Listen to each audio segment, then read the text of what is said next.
மொழி போர்ல தான் ஆட்சிக்கு வந்த திமுக 67ல மொழி அடிப்படையில் ஆட்சிக்கு வந்தாங்க. ஆனா வந்த திமுக நீங்க தமிழுக்கு என்னையா பண்ணீங்க? நீ இந்தி எதிர்க்கிற, சரி ரைட்டு, நீ தமிழுக்கு என்ன பண்ண? தமிழ் வளர்ச்சிக்கு நீ என்ன பண்ண? வெக்கக்கேடு. இந்தியாவில் இருக்கிற மாநிலங்கள்ல தமிழ்நாட்டில் மட்டும்தான் தாய்மொழி படிக்காம பட்டம் வாங்க முடியும். வேற எந்த மாநிலத்திலையும் அவங்க தாய்மொழி படிக்காம பட்டம் வாங்க முடியாது. வெக்கக்கேடு, கேவலம். கேட்டா திராவிட மாடல். என்ன மாடல் இது? 60 ஆண்டு காலம் ஆண்டுங்கள நீங்க மாத்தி மாத்தி. தமிழ் ஒரு பாடம் கூட, ஒரு பாடம், தமிழ் ஒரு பாடம் படிக்காம தமிழ்நாட்டில் பட்டம் வாங்கலாம், டாக்டரேட் வாங்கலாம், PhD வாங்கலாம். வெக்கக்கேடு. நீ தமிழை பத்தி பேசுறியா? உனக்கு தமிழ் பத்தி பேசுவதற்கு தகுதி கிடையாது. உனக்கு எவ்வளவு பிரச்சனை இருக்கு.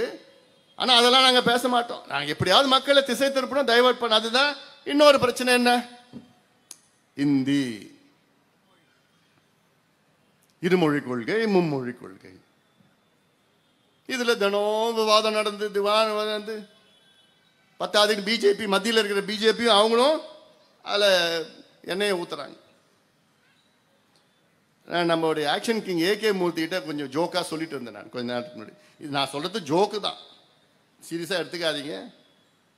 அது ரெண்டு பேரும் பிஜேபியும் திமுகவும் பேசி வச்சுக்கிட்டாங்களோ என்னன்னு தெரியல எனக்கு. காலையில இங்க இருந்து, அண்ணே இன்னைக்கு நான் இதை பேசுறேன், நீங்க அதை பார்த்துக்குங்கன்னு. நாளை காலையில் அவரு என்ன, தம்பி நான் இன்னைக்கு இதை பேசுறேன், நீங்க பார்த்துக்கோ தம்பி அப்படின்னு ரெண்டு பேரும் பேசி வச்சுக்கிற மாதிரி தான். ஒன்னு இவங்க இப்படி பேசுவாங்க, ஒன்னு அப்படி அவங்க பேசுவாங்க, இவங்க பேசுவாங்க, மாத்தி மாத்தி பதில் சொல்லுவாங்க.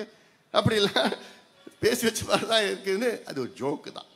இதை போய் சீரியஸா எடுத்துக்காதீங்க, ஜோக் அப்படின்னு சொல்லணும் நான். இல்லைன்னா அந்த பட்ஜெட்டு, விவசாய பட்ஜெட், வேளாண் பட்ஜெட்டு சென்னையில் ஒரு விடுதி வெளியிட்டோம்.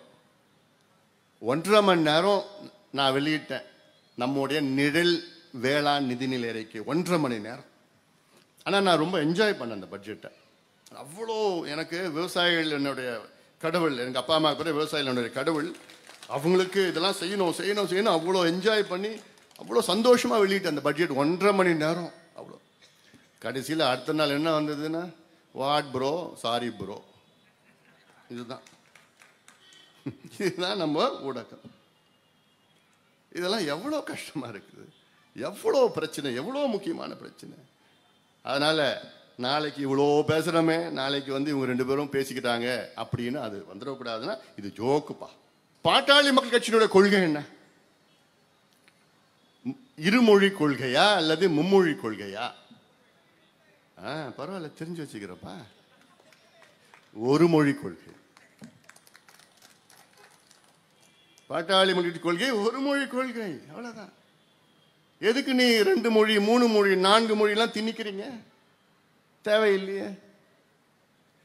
ஒரு மொழி கொள்கை, தாய்மொழியை கத்துக்குங்க, அவ்வளவுதான். நல்லா கத்துக்குங்க. அதே நேரத்தில் யதார்த்தமா பிராக்டிக்கலா இருக்கிறது ஒரு இணைப்பு மொழி ஆங்கிலம். ஏன்னா ஆங்கிலம் கத்துக்கிட்டா உலகம் முழுவதும் எங்கேயோ போகலாம், இந்தியாவிலும் போகலாம், உலகத்திலும் போகலாம், எங்க வேணா வேலை செய்யலாம். எல்லாமே கணினி, கம்ப்யூட்டர் எல்லாமே இன்னைக்கு எல்லாம் அதுல தான் ஆங்கிலத்தில் தான் வருது. தொடர்பு, அது இணைப்பு மொழி இருக்கு. இன்னைக்கு 3வது மொழி கத்துக்கிறது தப்பு கிடையாது, ஆனா அதை திணிக்கிறது தப்பு. தமிழ்நாட்டில் இருமொழி கொள்கைகள் கிட்டத்தட்ட 60 ஆண்டு காலமாக வெற்றிகரமாக நடைபெற்றுக் கொண்டிருக்கிறது. அந்த கொள்கை பாலிசி, 2 லாங்குவேஜ் பாலிசி தமிழ்நாட்டில் 60 ஆண்டு காலமாக வெற்றிகரமாக நடைபெற்றிருக்கு. வெற்றிகரமா நான் ஏன் அப்படி சொல்றேன்னா, இன்னைக்கு தமிழ்நாடு ஒரு இந்தியாவிலே ஒரு வளர்ந்த மாநிலம், டெவலப்டு ஸ்டேட்னு சொல்லலாம். ஏன்னா மற்ற மாநிலங்களை கம்பேர் பண்றப்போ இந்தியாவிலே 2வது அதிகமாக GSDP, cross state domestic produce சொல்றது, மாநில உள்நாட்டு உற்பத்தி 2வது பெரிய பொருளாதார ரீதியில் 2வது பெரிய மாநிலம், முதல் மாநிலம் மகாராஷ்டிரா. அது இல்லாமல் சுகாதாரத்துறையில் நம்பர் 1 இல்ல நம்பர் 2, நம்பர் 3 கூட வச்சுக்கீங்களா. கல்வியில மிக சிறந்த நிலவில் கல்வியில இருக்கு, எல்லாமே நல்லா இருக்கு. இது எப்படி நல்லா வந்தது? இருமொழி கொள்கையில வந்தது. அப்போ ஒரு மாநிலம் வெற்றிகரமாக இருக்கின்ற மாநிலத்தில், இருமொழி கொள்கையால் வெற்றிகரமாக இருந்த மாநிலத்தில் எதுக்கு இன்னொரு மொழியை நீங்க திணிக்கணும்? கத்துக்கிறங்க, தப்பு கிடையாது. ஹிந்தி கத்துக்குங்க, பிரெஞ்சு ஏதாவது கத்துக்குங்க, மலையாளம் எதாவது கத்துக்குங்க, கத்துக்கிறது வேண்டான்னு சொல்லல. ஆனா இந்த மும்மொழி கொள்கையை நீங்க ஏற்கவில்லை என்றால் உங்களுக்கு நாங்கள் நிதியை கொடுக்க மாட்டோம் என்று சொல்வது இது தவறான ஒரு போக்கு. இது எங்களால் ஏற்றுக்க முடியாது, இது தப்பு. கல்வி என்பது ஒரு பொது பட்டியலில் இருக்கு, இன்னைக்கு கன்கரண்ட் லிஸ்ட்ல இருக்கு. கல்வி என்பது மாநில பட்டியலில் இருந்தது. இந்திரா காந்தி அவசர கால எமர்ஜென்சி பீரியடுக்கு முன்பு வரை கல்வி மாநில ஸ்டேட் சப்ஜெக்டா இருந்தது.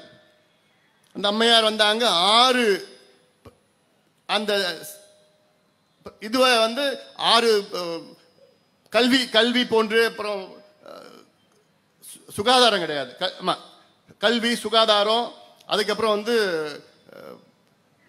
சுற்றுச்சூழல், இது போன்ற 6 துறைகளை அவங்க பொதுப்பட்டியலில் கொண்டு வந்தாங்க.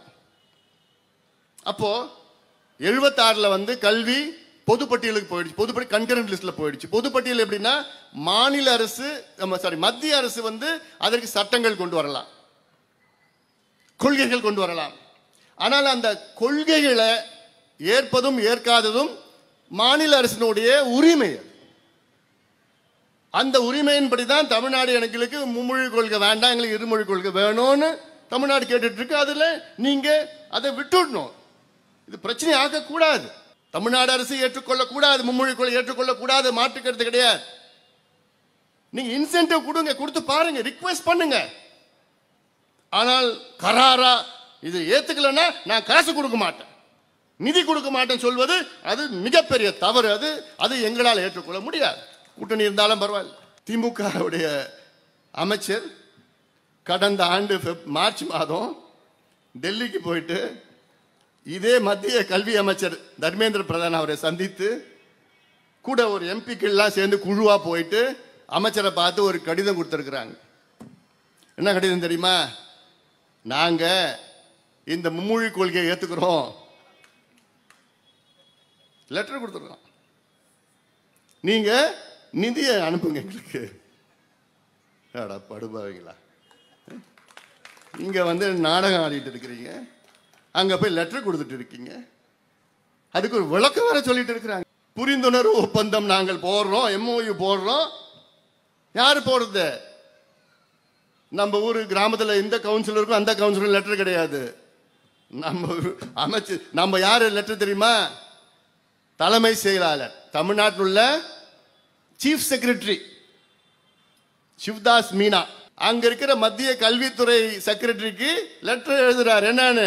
தமிழ்நாடு இந்த PMC ஸ்கூலுக்கு கொள்கை ரீதியில் ஏத்துக்கிறோம், ஆனா இங்க என்ன டிராமா ஆடுறாங்க, எங்களுக்கு அதெல்லாம் இல்ல, இந்த கொள்கை அப்படி கொள்கை இந்த கொள்கை.